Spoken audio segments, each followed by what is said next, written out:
बेटी की जिद रिचकर स्टोरी। यह कहानी है कोमल की, जो प्रियदर्शन जी और कविता जी की इकलौती बेटी थी। कोमल 7 साल की थी, लेकिन उसके माता पिता उसे बहुत प्यार और लाड से पाल रहे थे, मानो वह अभी भी 2 साल की हो। प्रियदर्शन जी एक बहुत बड़े व्यापारी थे, जिनके पास आलीशान घर, कई नौकर चाकर और गाड़ियां थीं। उन्हें पैसों की कोई कमी नहीं थी, लेकिन कोमल की मासूमियत ने उन्हें एक ऐसा सबक सिखाया जिसे वह कभी नहीं भूल पाए। एक दिन कोमल ने अपने पापा को उनके मैनेजर राधेश्याम जी को डांटते हुए देखा। राधेश्याम जी अपने बीमार बेटे के कारण काम पर ध्यान नहीं दे पाए थे, लेकिन प्रियदर्शन जी ने उनकी बात को अनसुना कर दिया और उन्हें नौकरी से निकालने की धमकी दी। ये देखकर कोमल को बहुत बुरा लगा और उसने अपने पापा से कहा कि उसे राधेश्याम अंकल को डांटना अच्छा नहीं लगा। प्रियदर्शन जी ने उसे समझाने की कोशिश की, लेकिन कोमल के मासूम सवालों ने उन्हें सोचने पर मजबूर कर दिया। कुछ दिनों बाद कोमल का जन्मदिन आया।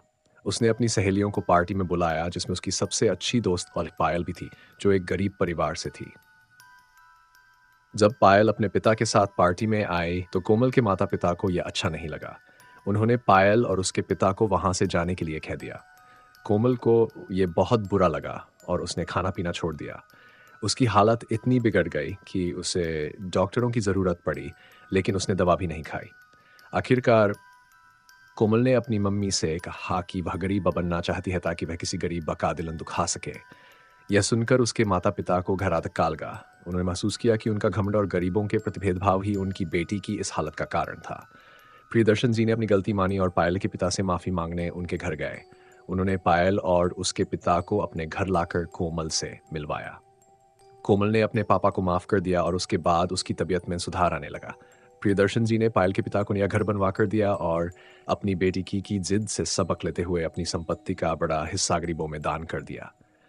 इस तरह कोमल की मासूमियत ने उनके माता पिता को जीवन का एक महत्वपूर्ण सबक सिखा दिया।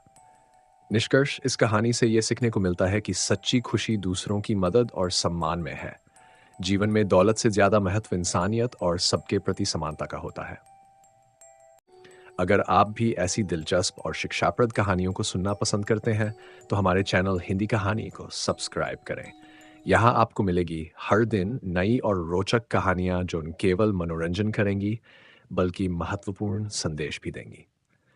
हमारे चैनल को सब्सक्राइब करने के लिए नीचे दिए गए बटन पर क्लिक करें और कहानी की दुनिया में खो जाएं।